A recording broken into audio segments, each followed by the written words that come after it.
రామారావు గారు, దేశ చరిత్రలోనే ఎప్పుడు ఏ పార్టీకి రానంతటి అత్యధిక మెజారిటీతోటి అధికారంలోకి వచ్చి చాలా తక్కువ కాలంలోనే అధికారంలో నుంచి దిగిపోయినటువంటి పరిస్థితి ఎదుర్కొన్నారు కదా.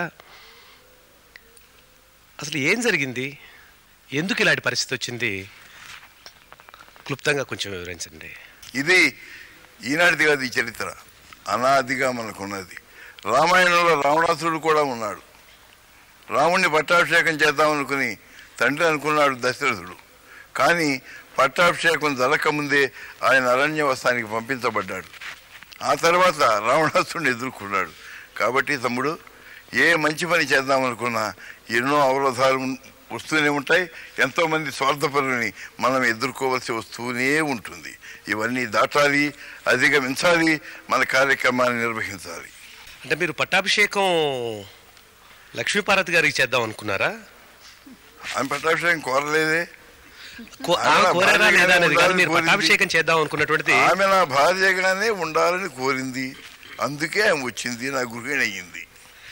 కానీ ఇటీవల ఆగస్ట్ సంక్షోభం రావడానికి ముందు మీరు తీసుకున్నటువంటి మీ కార్యక్రమాలను కనుక పరిశీలిస్తే మీ రాజకీయ వారసురాలిగా లక్ష్మీపార్వతి గారిని ప్రకటించే ప్రయత్నం చేశారు అనేటువంటిది పాత్రికేయులుగా మా అభిప్రాయం. మీరు ఒక అభిప్రాయం చెప్పారు, వారసత్వం అని. నాకు తెలియదు, ఏదో కొత్తగా అడిగారు మీరు.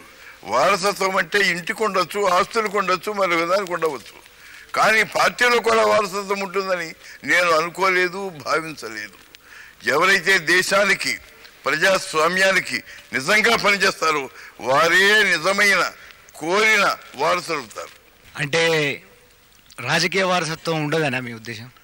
No, I don't believe in it. వారసత్వం అనేది వారి యొక్క అర్హతను బట్టి ఉంటే ఉండవచ్చు, కానీ వారసత్వం అనేది లిఖించబడలేదు. అది మనం అనుసరించవలసిన విధానం కూడా కాదు కాదు కాదు. అట్లాంటప్పుడు మీ ప్రభుత్వం అంత మెజారిటీతో ఉండి ఎందుకు కూలిపోయిందంటారు?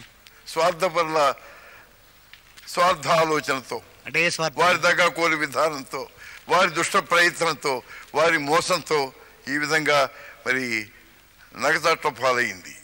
మరి తండ్రిని జైలులో పెట్టిన సామ్రాట్లు ఉన్నారు.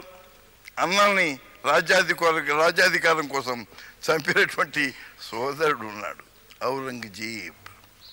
మరి ఆ దురదృష్టకరమైన విధానం ఇన్ని వందల సంవత్సరాల తర్వాత తెలుగు జాతి చరిత్రలో మన రాష్ట్రంలో ఈనాడు తిరిగి జరిగింది.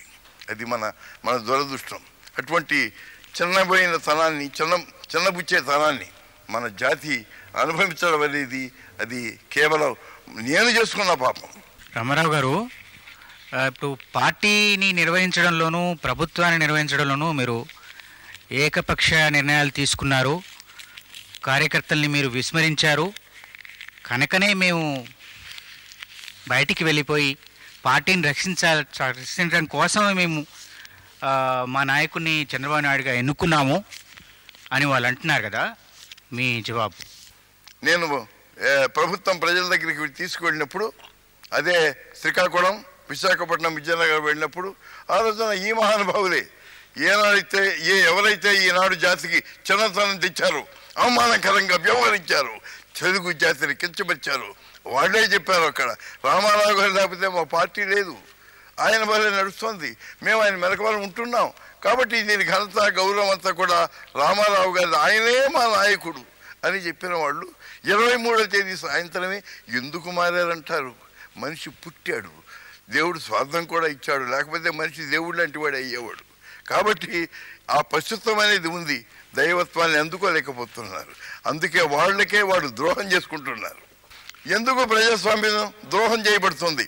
ఎందుకు ప్రజలు ద్రోహం చేయబడుతున్నారు? ఎందుకు మానవులు, పేదవాళ్ళు, ఈనాడు అట్టడుగున ఉన్నటువంటి బడుగు బలహీన దళిత వర్గాల వారు, వెనకబడ్డ తరగతుల వారు, మరి అల్పసంఖ్యాక వర్గాల వారు, వీరందరూ సమస్యలతో ఇంకా ఉన్నారు. వారి సమస్య తీరలేదు. తీరుస్తామని ఓట్లు వేసుకుంటున్నారు, కానీ ఓట్లు తీసుకుని గెలిచిన తర్వాత ఎవరైతే ఓట్లు వేస్తారో వాళ్ళని విస్మరిస్తున్నారు, మరిచిపోతున్నారు. అందుకే ప్రజాస్వామ్యం, రాజ్యాంగమే మోసం చేయబడింది. కాబట్టి ఈనాడు జాతీయ పరంగా నా ఉద్దేశం, రాజ్యాంగం మార్చబడాలి. ఎవరైతే ఓట్లు ఇస్తున్నారో, ఏ నమ్మకాలతో అయితే అభ్యర్థుల్ని గెలిపిస్తున్నారు, వాళ్ళు అధికారంలోకి వచ్చినప్పుడు పూర్తిగా ఆ ప్రజలను విస్మరించకూడదు. ఏమైనా వారికి గనక ద్రోహం జరిగింది అని ప్రజలు అనుకుంటే వెంటనే వాళ్ళని recall, they got the power to recall, తిరిగి వాళ్ళని పిలవాలి. నువ్వు అనర్హుడివి, నువ్వు మాకు ఇచ్చిన మాట నువ్వు నెరవేర్చలేదు కాబట్టి నువ్వు దిగిపో అని అనిగేటటువంటి ఆ యొక్క హక్కు ప్రజలకు ఉండాలి. అది నా ప్రథమ విధానం అని కూడా మీ అందరికీ నేను తెలియజేస్తున్నాను. That is my first policy. రాజకీయాల్లో వారసత్వం ఉండదని చెప్పారు కదా మీరు.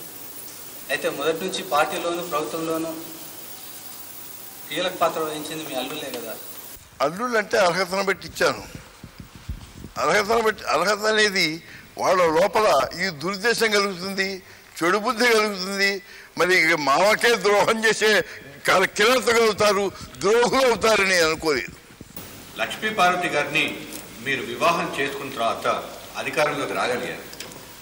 ఆవిడ రాజకీయాల్లో ప్రవేశించాలి అని అనుకున్నప్పుడు మీరు అధికారంలోంచే వెళ్ళిపోయారు. మీ కామెంట్ ఏంటి? ఆమె నా భార్యగా వచ్చింది. ఆమె నా గృహిణి. నా ఆరోగ్యం కోసం పూర్తిగా అంకితమై శ్రమ చేసేటటువంటి ఒక మహనీయురాలు అని నేను అనుకున్నాను. నా ధర్మపత్ని అంటే అర్థం తెలుసుగా మీకు, ధర్మపత్ని. అదేవిధంగా రియల్ సెన్స్లో నాకు ఈనాడు ఆమె నా జీవితంలో ప్రవేశించిందని నేను అనుకున్నాను. కానీ కొంతమంది స్వార్థపరులు ఆమెకు ఈ రాజకీయపు రంగును పూశారు, అంటగట్టారు. కాబట్టి ప్రజలే నిర్ణయం చేస్తారు. The people will decide what she is, why she must be utilised. పథకం ప్రకారమే జరిగింది. ఈ దార్జ్యం అన్నది ఎప్పుడో పుట్టింది. ఎందుకంటే రంగులు మార్చడం అన్నది, పదవీ కాంక్ష అన్నది వాళ్ళ నెత్తురులోనే ఉంది. ఎందుకంటే ఇవాళ మీరు అడుగుతున్న వ్యక్తి ముందు కాంగ్రెస్లో ఉన్నాయని, మా అల్లుడే కావచ్చు అని కాదను, కానీ కాంగ్రెస్లో ఉన్నాడు. అక్కడ ఎప్పుడైతే పరాజయం చెందాడో తెలుగుదేశంలోకి వచ్చాడు. నేను మీ విధానాలకు పూర్తిగా అంకితం అవుతానని మాట ఇచ్చాడు, కానీ మనసులో ఉన్న ఆ దురాశ మాత్రం పోలేదు. నేను ఎన్ని పదవులు ఇచ్చినా అందుకే ప్రయత్నం చేస్తూ తన గుంపుని తన యొక్క గ్రూప్ని పెంచుకుంటూ వచ్చాడు ఆయన.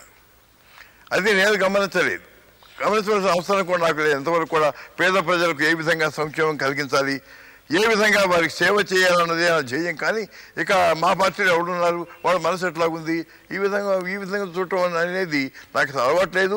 ఇప్పటికి కూడా అది ఆచారంగా నేను తీసుకోవట్లేదు. అంటే చాలా కాలం నుంచే తన గ్రూప్ను మెయింటైన్ చేసుకోవడం అనేటువంటి కార్యక్రమాన్ని ఆయన కొనసాగిస్తారు, జరుగుతూనే ఉంది.